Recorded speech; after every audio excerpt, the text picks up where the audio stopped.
મિત્રો, આજે આ વિડીયોમાં આપણે સાંભળવાના છીએ તારીખ 16 જૂન થી તારીખ 14 જુલાઈ 2026 સુધી ચાલતું જ્યેષ્ઠ માસના મહિમા વિશે. આ માસના મહિમા, વ્રત, ત્યોહાર, શું કરવું શું ન કરવું સર્વે કાંઈ જાણીશું. જો આપના વિડીયો પસંદ આવે તો લાઈક કરજો, શેર કરજો. આ ચેનલ પહેલી વખત જોઈ રહ્યા છો તો સબસ્ક્રાઇબ કરી લેજો, જેથી આવનારા વિડીયોની માહિતી આપ સુધી તુરંત પહોંચી શકે. ધન્યવાદ. ઓમ ભૂર્ભુવસ્વઃ તત્સવિતુર્વરેણ્યં ભર્ગો દેવસ્ય ધીમહિ ધિયો યો નઃ પ્રચોદયાત. બોલો ભગવાન સૂર્યનારાયણ દેવની જય. મિત્રો, જ્યેષ્ઠ માસ કે જે સૂર્યનારાયણ દેવ અત્યંત તપતા જોવા મળે છે, અત્યંત ગરમીથી યુક્ત આ જ્યેષ્ઠ માસ હોય છે, જેમાં 9 તપા હોય છે. એ જે 9 તપા કહેવાય છે, જે ખૂબ જ ગરમી પડે છે, એનાથી જ વાદળ બંધાય છે અને વરસાદ સારો થાય છે. એટલા માટે જ્યેષ્ઠ માસમાં એવું કહેવાય છે કે ગરમી કેટલી પડે છે એ પર વરસાદ કેટલો થવાનો છે તે ખ્યાલ આવે છે. જ્યેષ્ઠ માસ માટે કહેવાયું છે સ્કંદ પુરાણમાં કે જ્યેષ્ઠે માસી તુ યત દાનમ જલદાનમ વિશેષતઃ તેન તુષ્યંતી દેવેશો વિષ્ણુ સર્વફલપ્રદા. અર્થાત જ્યેષ્ઠ માસમાં વિશેષ કરીને જલનું દાન ભગવાન વિષ્ણુને અત્યંત પ્રસન્ન કરનારું હોય, મનોકામના પૂર્ણ કરનારું હોય. એટલા માટે જ્યારે સૂર્ય તપતા હોય ત્યારે જલનું દાનનું ઘણું મહત્વ છે. વરુણ દેવતાની એટલા માટે જ આ માસમાં પૂજા થાય છે. પદ્મ પુરાણમાં પણ એવું કહેવાયું છે કે જ્યેષ્ઠે સ્નાનમ વિશેષેણ સર્વ પાપ પ્રણાસનમ. અર્થાત જ્યેષ્ઠ માસમાં કરેલ પવિત્ર સ્નાન બધા પાપોનો નાશ કરનાર છે. ભવિષ્ય પુરાણમાં ત્યાં સુધી કહેલું છે કે ઉપવાસે હિ તપોપીશ્ચ જ્યેષ્ઠે માસી વિશેષતઃ લભતે માનવો નિત્યમ પુણ્યમ મોક્ષપ્રદાયકમ. અર્થાત આ મહિનામાં વ્રત અને તપ કરવાથી મનુષ્ય મોક્ષ પ્રદાન કરી શકે છે, એટલું પુણ્ય પ્રાપ્ત થાય છે. આપણા હિન્દુ પંચાંગ અનુસાર 27 નક્ષત્ર છે, તેમાં જ્યેષ્ઠ નક્ષત્ર છે તે 18મું નક્ષત્ર ગણાય છે. અને આ જ્યેષ્ઠ નક્ષત્રનો અર્થ થાય છે સૌથી મોટું, સૌથી મોખરે અથવા મોભી અથવા વડીલ. આકાર અને સ્થાનમાં જોઈએ તો નક્ષત્રોમાં તારાનો સમૂહ બનેલો હોય છે, જે ગોળાકાર કુંડળ છત્રી જેવું બનેલું હોય છે, જેમાં વૃશ્ચિક રાશિનો ભાગ આવેલો છે. તેને પણ જ્યેષ્ઠ નક્ષત્રની સંજ્ઞા દેવામાં આવી છે. જે સૌથી મોટો તારો હોય તેને જ્યેષ્ઠ નક્ષત્ર કહેવાય છે. પૌરાણિક માન્યતા અનુસાર 27 નક્ષત્રોમાં દક્ષ પ્રજાપતિની પુત્રીઓ છે. તેમના લગ્ન ચંદ્રદેવ સાથે થયા હતા. આ 27 બહેનોમાં જ્યેષ્ઠા સૌથી મોટી અને બુદ્ધિશાળી હતી. તેને પોતાની કુશળતા અને સત્તા માટે ઓળખવામાં આવે છે. આ નક્ષત્રના અધિપત્ય દેવતા દેવરાજ ઇન્દ્ર છે. દેવોના રાજા અને સર્વોચ્ચ સત્તાના પ્રતિકરૂપ મનાય છે. એટલા માટે જ્યેષ્ઠા નક્ષત્રમાં એવું કહેવાય છે કે આપણે વરુણ દેવતાની પૂજા ઉપાસના કરીએ છીએ, જેથી વરસાદ સારો પડે એવી ભાવના સાથે આ તડકાને સહન કરીએ છીએ. અને જ્યેષ્ઠા નક્ષત્રમાં જન્મેલા જે બાળકો હોય છે, આ નક્ષત્રમાં જન્મેલ લોકો પ્રભાવશાળી, આત્મનિર્ભર, બુદ્ધિશાળી અને નેતૃત્વ ગુણો ધરાવતા હોય છે. કાર્યક્ષેત્રમાં મોભી અથવા લીડરની ભૂમિકા અવશ્ય ભજવે છે અને પ્રતિષ્ઠાવાન પણ હોય છે. જ્યેષ્ઠ મહિનામાં પૂનમના દિવસે ચંદ્ર જ્યેષ્ઠા નક્ષત્રમાં હોય છે. એટલા માટે આ માસનું નામ જ્યેષ્ઠ માસ કે જેઠ માસ પડ્યું છે. જ્યોતિષની ગણતરીમાં જ્યેષ્ઠા નક્ષત્રને ગંડમૂળ નક્ષત્રોમાં ગણવામાં આવે છે. એટલા માટે આ નક્ષત્રમાં જે બાળકો જન્મ લે છે તેની શાંતિ કરાવી પડે છે, સુખાકારી સ્વાસ્થ્ય માટે વડીલો નક્કી કરે છે. હવે જાણી લઈએ જ્યેષ્ઠ માસમાં કયા દેવતાની પૂજા થાય છે. આ જ્યેષ્ઠ માસમાં ભગવાન વિષ્ણુ, લક્ષ્મીજીની પૂજા થાય છે. કારણ કે આ માસમાં એકાદશી, સૌથી વર્ષની મોટી એકાદશી ભીમ એકાદશી કે નિર્જળા એકાદશી આવે છે, જેમાં ભગવાન વિષ્ણુની પૂજા થાય છે. આ ઉપરાંત આ માસમાં સૂર્યનારાયણ દેવનો પૂજાનો મહિમા છે. કારણ કે સૂર્યદેવ પ્રચંડ સ્વરૂપમાં હોય છે. માટે તાંબાના કળશમાં જળ ભરીને તેમાં ચપટી કંકુ નાખીને ઓમ સૂર્યાય નમઃ આ મંત્રનો જાપ કરતા કરતા સૂર્યનારાયણને નિત્ય અર્ઘ્ય અપાય છે, જેથી સ્વાસ્થ્ય અને શરીરમાં તેજ રહે. દેવરાજ ઇન્દ્ર અને વરુણ દેવતાની પૂજા થાય છે જ્યેષ્ઠા નક્ષત્ર યુક્ત આ માસમાં. કારણ કે હવે પછી ચોમાસું બેસશે અષાઢ માસમાં. એટલા માટે ચોમાસું એટલે કે વરસાદ જે રાજા ઇન્દ્રના હાથમાં છે, એમ અગાઉથી ઇન્દ્રદેવની અને વરુણદેવની પૂજા ઉપાસના આ માસથી શરૂ થાય છે. ગંગા મૈયાનો ઉત્સવ આવે છે, ગંગા દશહરા. આ દિવસે ગંગાજી પૃથ્વી લોક ઉપર લોક કલ્યાણ માટે પધારેલ હતા. આ ઉપરાંત જે જ્યેષ્ઠ માસનો મંગળવાર છે, જેને બડા મંગલ કહેવાય છે, ઉત્તર ભારત અને દેશના ઘણા ભાગોમાં જેઠ મહિનાના જે દરેક મંગળવાર આવે છે તેને બડા મંગળ કે બુઢવા મંગલ તરીકે ઓળખાય છે. તેનું કારણ શું છે તે પણ જાણી લઈએ. પૌરાણિક માન્યતા અનુસાર ત્રેતા યુગમાં હનુમાનજીની મુલાકાત આ મંગળવારે જ પ્રભુ શ્રી રામજી સાથે થઈ હતી.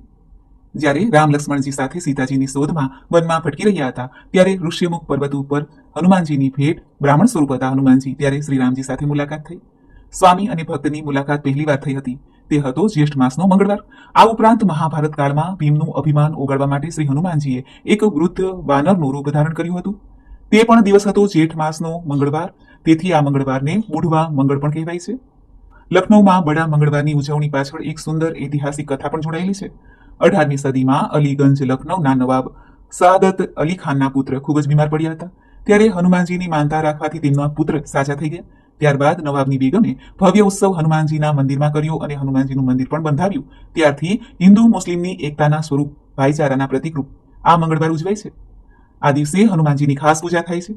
જે દરેક જ્યેષ્ઠ માસનો મંગળવાર હોય હનુમાન ચાલીસાનો પાઠ, સુંદરકાંડનો પાઠ કરાય છે, સંભળાય છે, હનુમાનજીને ચોલા સિંદૂર ચડાવાય છે, કુંડળીમાં રહેલ મંગલ દોષ શાંત થાય છે.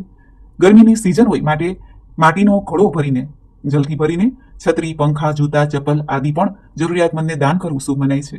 બડા મંગળના દિવસે હનુમાનજીનું વ્રત પણ ઘણા લોકો કરે છે, જેથી સંકટો વિકટોમાંથી મુક્તિ મળે. જે ભક્તો મંગળવારનું વ્રત કરવા માંગે છે તેઓ સવારે વહેલા ઉઠીને સ્નાનાદિથી પરવારીને શુદ્ધ વસ્ત્ર ધારણ કરે. ત્યારબાદ આસન ઉપર બેસીને પૂર્વ દિશા તરફ મોં રાખીને લાલ વસ્ત્ર પાથરીને બાજુટ પાથરીને હનુમાનજીની મૂર્તિ છબીને સ્થાપિત કરવું. શ્રી રામજી અને સીતાજીની ચિત્ર મૂર્તિ પણ રાખવું, કારણ કે રામજી વગર શ્રી હનુમાનજીની પૂજા સંભવ નથી, અધૂરી રહે છે. ધૂપ, દીપ, નૈવેદ્ય આદિથી પ્રભુનું પૂજન કરવું અને હનુમાનજીને લાલ ચંદન અથવા કંકુનું તિલક કરવું, લાલ રંગનું પુષ્પ ચડાવવું, આકડાના પુષ્પની માળા ચડાવવી. ત્યારબાદ હનુમાનજીના મંત્રનો જાપ કરી શકાય છે, આરતી કરવી. ત્યારબાદ આકડાના જે પત્ર છે 11 થી 21 લઈને લાલ દોરામાં બાંધીને માળા તૈયાર કરવામાં આવે, તેમાં શ્રી રામ લખવામાં આવે. હનુમાનજી ઘણા પ્રસન્ન થાય છે. આ માળા હનુમાનજીને ધરવી. હનુમાનજીનો વિશેષ ભોગ હોય છે મંગળવારના દિવસે બુંદીના લાડુ, ચણા ગોળ અથવા ઘઉંના લોટનો શીરો, સુખડી આદિ. મીઠું પાન પણ હનુમાનજીને અત્યંત પ્રિય છે, જેમાં ગુલકંદ, વરિયાળી, એલચી અને કાથો હોવો જોઈએ, ચૂનો કે સોપારી ના હોવા જોઈએ. આ મીઠું પાન શ્રી હનુમાનજીને ધરવામાં આવે તો હનુમાનજી બીડું ઝડપથી પાર કરે છે, મનોકામના પૂર્ણ કરે છે. આ દિવસે રામ સ્તુતિ કરવી, બજરંગ બાણનો કે સંકટ મોચન હનુમાન અષ્ટકનો પાઠ કરવાથી જીવનના સંકટો દૂર થાય છે. ઓમ હમ હનુમતે રુદ્રાત્મકાય ઓમ ફટ અથવા તો ઓમ હમ હનુમતે નમઃ આ મંત્રનો જાપ કરી શકાય છે રુદ્રાક્ષ કે તુલસીની માળાથી. આરતી કરવી, ક્ષમા પ્રાર્થના કરવી, ભૂલચૂક ક્ષમા કરે પ્રભુ, હાથ જોડીને જે મનોકામના હોય તે કહેવી. આમ હનુમાનજીની આ મંગળવારે પૂજા થાય છે. હવે આપણે જાણી લઈએ જ્યેષ્ઠ માસમાં શું કરવું, શું ન કરવું. જ્યેષ્ઠ માસ એ તપતી ગરમીનો માસ છે, એટલા માટે બની શકે તો જલનું સેવન વધુ કરવું, વરુણ દેવતા એટલે કે જલ દેવતાની પૂજા કરવી. ઘરમાં જે માટલું આપણે રાખીએ છીએ પાણિયારું કહેવાય છે, ત્યાં દીપદાન કરી શકાય છે. તુલસી પૂજન થાય છે, વૃક્ષોની પૂજા થાય છે, જલ સિંચન થાય છે, ચાહે પીપળાનું વૃક્ષ હોય, વડલાનું કે કોઈ પણ વૃક્ષ હોય તેની સેવા કરવી શુભ મનાય છે. પ્રકૃતિની સેવાનું દાન એ આ માસમાં થાય છે. આયુર્વેદની દ્રષ્ટિએ જોઈએ તો શરીરમાં ગરમી અને વાત પણ વધે છે આ સમય દરમિયાન, એટલા માટે તીખું તળેલું ભોજન હોય તે બની શકે તો ઓછું ખાવું અથવા ન ખાવું. ગરિષ્ઠ મસાલેદાર ભોજન હોય તે પણ સ્વાસ્થ્ય માટે હાનિકારક મનાય છે. આ માસમાં રીંગણાનું સેવન વર્જિત મનાય છે. આ માસમાં લસણ, ડુંગળી કે રાઈનું સેવન પણ થોડું ઓછું કરવું જોઈએ. હવે જાણી લઈએ આ માસના વ્રત ત્યોહાર વિશે. જ્યેષ્ઠ માસની શરૂઆત થાય છે તારીખ 16 જૂન 2026 મંગળવારના દિવસે. ત્યારથી આ માસની શરૂઆત થાય. સૂર્યનારાયણ દેવની ઉપાસના અવશ્ય કરવી, ગાયત્રી મંત્રનો જપ કરવો. ખાસ કરીને જે ઘરમાં મોટું સંતાન છે તેના માટે ફળદાયી છે આ માસ. અને જ્યેષ્ઠ માસમાં એવું પણ કહેવાય છે કે આ માસમાં જે માતા પિતાનું મોટું સંતાન હોય તેના લગ્ન ન કરવા જોઈએ, દોષ લાગે છે.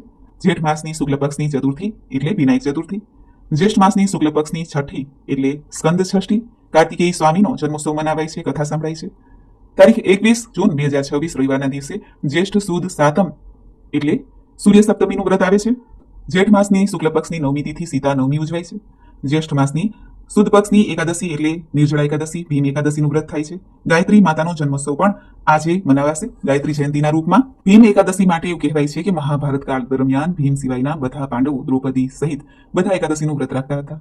ભીમથી ભૂખ સહન ન થતી હતી, તેથી તેમણે મહર્ષિ વેદવ્યાસજીને પૂછ્યું કે હે મહારાજ, હું વ્રત રાખી શકતો નથી, મને મોક્ષ કેવી રીતે મળશે? ત્યારે વેદવ્યાસજીએ કહ્યું હતું કે હે કુંતીનંદન, તમે જેઠ માસની શુક્લ પક્ષની નિર્જળા એકાદશીનું વ્રત કરો, એટલે સર્વે વ્રતોમાં આખા વર્ષ દરમિયાન જે કોઈ એકાદશીનું વ્રત આવે છે તેનું ફળ તમને પ્રાપ્ત થઈ જશે. આ એકાદશીના દિવસે પાણી પણ પીવું નહીં. આ એકાદશીનું વ્રત ભીમે કર્યું હતું, એટલા માટે આ એકાદશીને ભીમ 11 કહેવાય છે. જેઠ માસના શુક્લ પક્ષની 13 એટલે પ્રદોષનું વ્રત થાય છે અને વટ સાવિત્રી વ્રત પણ પ્રારંભ થાય છે. જ્યેષ્ઠ માસની 13, 14 અને એક દિવસ પણ વટ સાવિત્રી પૂર્ણિમાનું વ્રત થાય છે, જે જ્યેષ્ઠ માસની પૂર્ણિમા હોય છે. કબીર જયંતિ ઉજવાય છે તારીખ 29 જૂન 2026ના દિવસે, સોમવાર આવે છે, સોમવતી પૂર્ણિમા કહેવાશે. જેઠ માસના વદ પક્ષની ચતુર્થી એટલે સંકષ્ટ ચતુર્થી વ્રત થશે. ભગવાન શ્રી ગણેશજીની પૂજા ઉપાસના કરીને ભક્તો મનોવાંછિત ફળની પ્રાપ્તિ કરી શકશે. જેઠ માસની વદ પક્ષની એકાદશી એટલે યોગીની એકાદશી, ભગવાન શ્રી લક્ષ્મીપતિ નારાયણની પૂજા થાય છે. જેઠ માસની વદ પક્ષની 13 એટલે પ્રદોષનું વ્રત. જ્યેષ્ઠ માસની અમાવસ્યા દર્શ અમાવસ્યાનું વ્રત થશે, જે જેઠ માસ આજે પૂરો થાય છે. જ્યેષ્ઠ માસમાં 13 અને 14 જુલાઈ 2026 સોમવાર અને મંગળવાર બંને દિવસે અમાવસ્યા પડે છે, એટલે સોમવતી અમાવસ્યા પણ થશે અને મંગળવારી અમાવસ્યા શ્રી હનુમાનજીને પ્રિય એવી અમાવસ્યા પણ થશે. આમ જ્યેષ્ઠ માસ પણ ઘણા બધા શુભ ત્યોહારથી ભરેલો છે, જેમાં ખાસ કરીને સૌભાગ્યવતી બહેનો જે વ્રત કરે છે તે છે વટ સાવિત્રી વ્રત, જેમાં રાજા અશ્વપતિની પુત્રી સાવિત્રીએ અલ્પાયુ એવા આયુષ્ય ધરાવતા રાજકુમાર સત્યવાન સાથે લગ્ન કર્યા હતા. લગ્નના થોડા સમય પછી જ્યારે સત્યવાન જંગલમાં લાકડા કાપતા હતા ત્યારે યમરાજ તેના પ્રાણ લેવા આવ્યા. સાવિત્રીએ પોતાની બુદ્ધિ, સતીત્વ અને દ્રઢ નિશ્ચયથી યમરાજનો પીછો કર્યો. યમરાજે પ્રસન્ન થઈને સાવિત્રીને વરદાન માંગવા કહ્યું. ત્યારે સાવિત્રીએ એવી યુક્તિથી વરદાન માંગ્યું કે યમરાજે સત્યવાનના પ્રાણ પાછા આપવા પડ્યા. સાવિત્રીએ વટવૃક્ષ નીચે પોતાના પતિના પ્રાણ પાછા મેળવ્યા હતા. એટલા માટે આ દિવસે સૌભાગ્યવતી બહેનો વડલાની પૂજા કરે છે અને વટ સાવિત્રી પૂર્ણિમાનું વ્રત કરે છે. આમ જ્યેષ્ઠ માસ જોઈએ તો અખંડ સૌભાગ્ય આપનાર, ખૂબ જ શક્તિ દેનાર શ્રી હનુમાનજી, સૂર્યનારાયણ દેવ અને લક્ષ્મીપતિ નારાયણ તથા વરુણ દેવતાની પૂજા ઉપાસનાનું વિધાન બતાવે છે. જેમાં ખાસ કરીને આપણે યમરાજની પૂજા પણ કરીએ છીએ. એવો છે આ જ્યેષ્ઠ માસ. કારણ કે સૂર્યનંદન શ્રી યમરાજ પણ મોટા સંતાન છે સૂર્યદેવના, એવું મનાય છે. એટલા માટે જે મોટા છે તેની પૂજા થાય છે, જે મહાન છે તેની પૂજા થાય છે આ જ્યેષ્ઠ માસમાં. મિત્રો, મને આશા છે કે આપને આ વિડીયો જરૂર પસંદ આવ્યો હશે. જ્યેષ્ઠ માસનો મંગળવાર જ નહીં, આખો માસ પણ હનુમાનજીની પૂજા ઉપાસના થાય છે. સૂર્યનારાયણ દેવ જેમના ગુરુ છે અને શ્રી રામજી જેમના સ્વામી છે, એવા હનુમાનજીના સ્વામી શ્રી રામજીનું નામ સ્મરણ કરવાથી સર્વે પાપ બાધા નષ્ટ થાય છે અને પ્રભુની કૃપા પણ પ્રાપ્ત થાય છે. વિષ્ણુ સહસ્ત્ર નામ બરાબર આ શ્રી રામજીનો એક મંત્ર છે જેને નિત્ય જપવો જોઈએ. રામ રામેતિ રામેતિ રમે રામે મનોરમે સહસ્ત્ર નામ તત્તુલ્યમ રામ નામ વરાનને. બોલો ભગવાન શ્રી રામચંદ્રજીની જય. શ્રી બજરંગબલી દેવની જય. સૂર્યનારાયણ દેવની જય. મિત્રો, મને સાંભળવા માટે ધન્યવાદ. આપ સૌને મારા જય શ્રી કૃષ્ણ.